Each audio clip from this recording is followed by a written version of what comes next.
याद रखना, गहरी साजिश के तहत मैं कह रहा हूं, इस जंतर मंतर के ऐतिहासिक धरती से पूरे देश को बताना चाहता हूं, अरविंद केजरीवाल जी ईमानदार थे, ईमानदार हैं, ईमानदार रहेंगे। अरविंद केजरीवाल जी मुख्यमंत्री थे, मुख्यमंत्री हैं, मुख्यमंत्री रहेंगे। और गहरी साजिश जी के खिलाफ 10वीं का बच्चा अगर सुनेगा, 10वीं का बच्चा, ईडी तो छोड़ दो, होमगार्ड को भी जांच करने के लिए दे दिया जाए, सिविल डिफेंस वालों को भी जांच करने के लिए दे दिया जाए, तो 3 घंटे के अंदर बता देगा कि फर्जी मुकदमा है, फर्जी मुकदमा है, फर्जी मुकदमा है। और कार्यकर्ता साथियों, इसको घर घर में पहुंचाओ। कैसे गिरफ्तार किया गया केजरीवाल? 162 गवाह ईडी के हैं, 162 गवाह, 294 गवाह सीबीआई के हैं, 294 गवाह, दोनों जांच एजेंसियों को मिला के 456 गवाह है, 456 गवाह, दोनों जांच एजेंसियों ने मिलाकर 50,000 पन्ने की चार्जशीट तैयार की है, 50,000 पन्ने की। और आपको मालूम है, ये 456 गवाह और 50,000 पन्ने में केजरीवाल का नाम कितनी बार आया? कितनी बार आया? जोर से बोलिए, कितनी बार? 456 में से मात्र 4 गवाहों ने केजरीवाल का नाम लिया।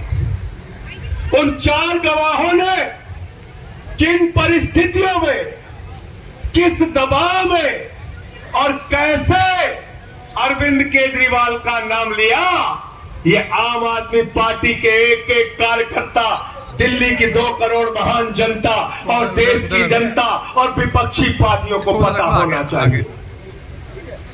मैं चाहूंगा हमारे साथियों के पास अगर वो फोटो हो मंगूटा की तो मुझे जरूर दे दीजिए।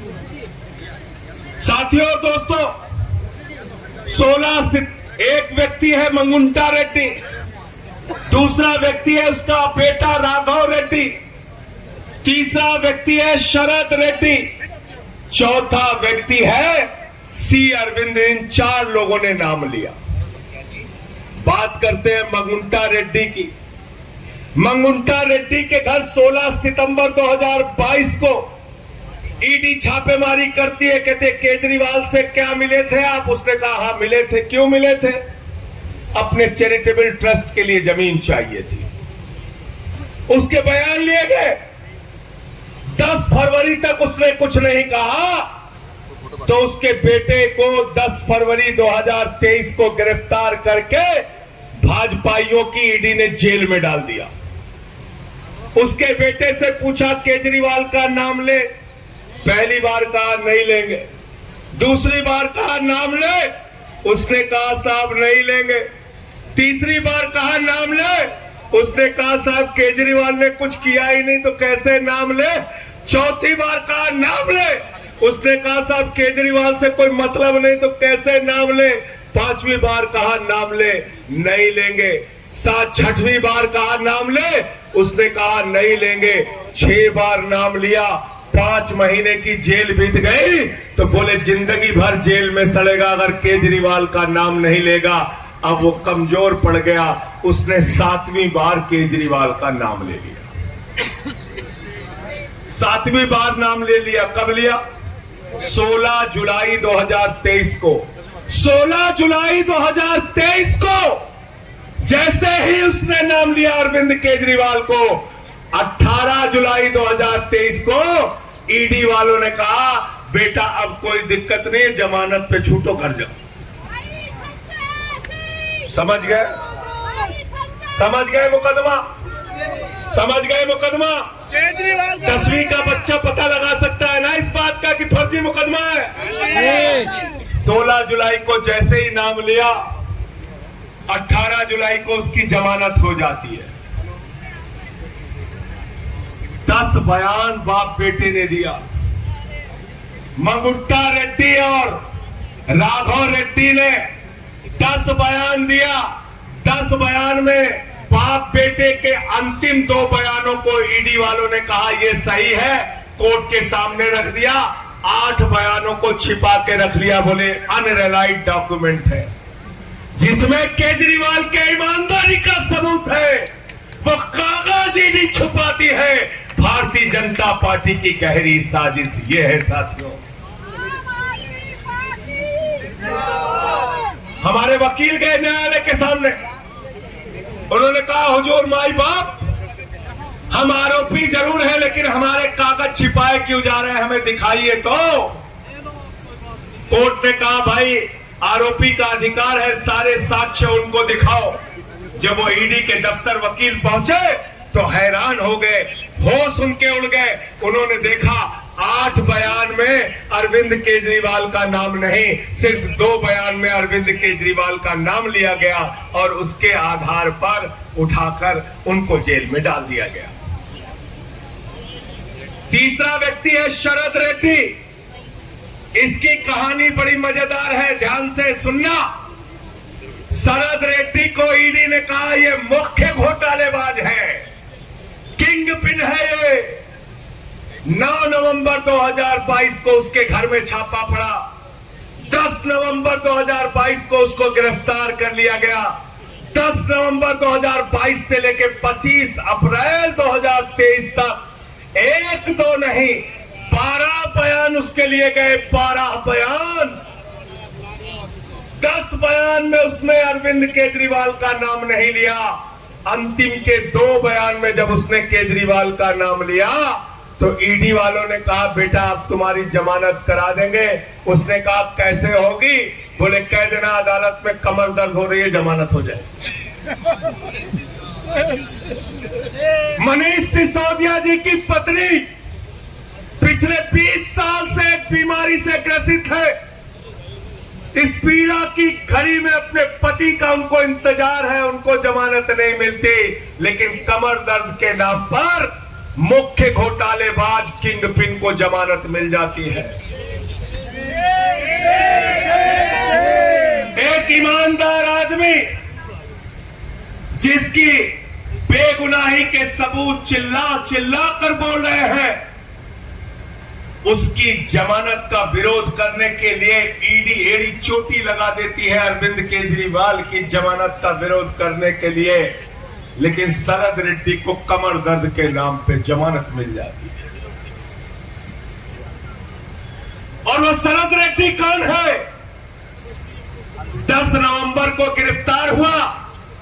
15 नवंबर को भाजपाइयों को नजराना पेशगी पहुंचा दी उसने। कितने की? 5 करोड़। कितने की? 5 करोड़। कितने की? 5 करोड़। पीछे तक बोलिए जिससे याद रहे, मीडिया वाले भी सुने। कितने की पेशगी पहुंची? से बोलो, मीडिया वाले भी सुने। 5 करोड़।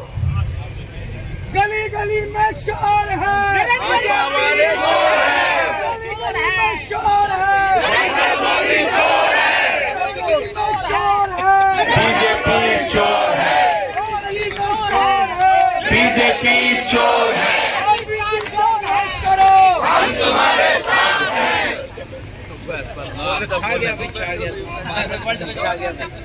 5 करोड़ रुपए दिया और उस शरद रेड्डी ने गिरफ्तारी से लेकर रिहाई तक 55 करोड़ रुपए की रिश्वत दी भाजपाइयों को। 55 करोड़ की।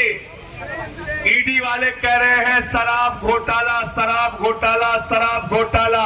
सीबीआई वाले कह रहे हैं शराब घोटाला, शराब घोटाला, शराब घोटाला। इनकम टैक्स वाले कह रहे हैं शराब घोटाला, शराब घोटाला, शराब घोटाला।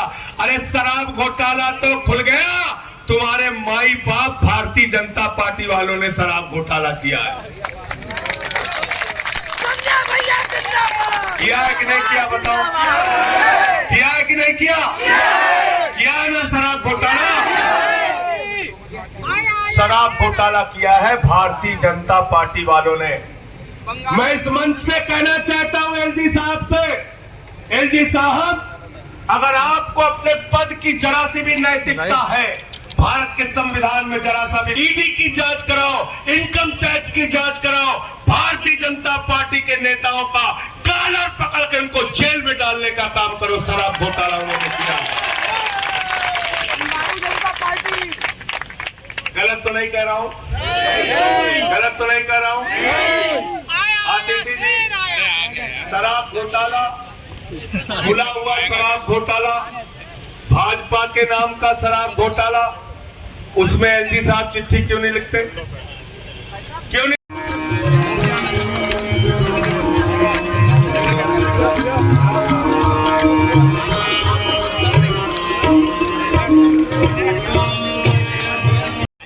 मंच पर आसीन दिल्ली विधानसभा के माननीय अध्यक्ष आदरणीय राहुल के भ्रष्टाचार को उठाएंगे, फिर बीजेपी में शामिल करेंगे, मोदी जी की गारंटी। नवीन जिंदल के भ्रष्टाचार को उठाएंगे, फिर उसको बीजेपी में शामिल करेंगे, मोदी जी की गारंटी। भ्रष्टाचार को उठाएंगे, फिर बीजेपी में शामिल करेंगे, मोदी जी की गारंटी। जेल के ताले टूटेंगे, जेल के ताले टूटेंगे। बहुत बहुत धन्यवाद, बहुत बहुत शुक्रिया।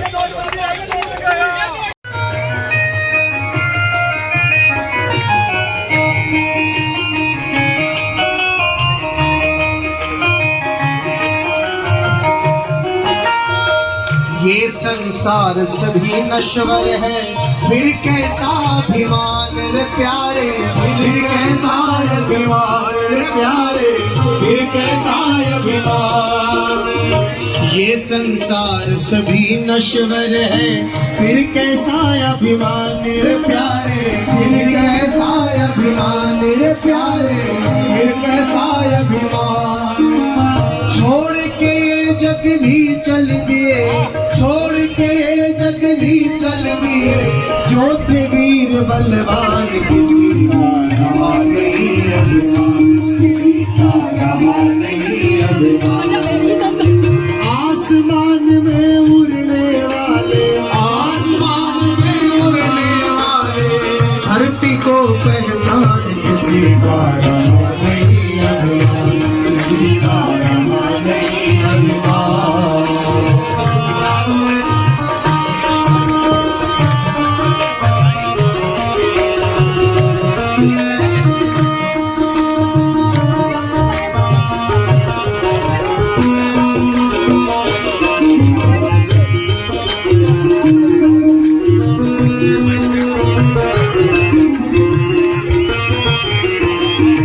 उनके घरों में आग लगाई गई थी, आज वही काम अरविंद केजरीवाल साहब किया जा रहा है। लेकिन ना बाबा साहब अम्बेडकर रुके थे, ना सावित्रीबाई फुले रुकी थी, और ना अरविंद केजरीवाल रुकेंगे। कह के जाता हूं यहाँ पे, कोई नहीं रुकेगा।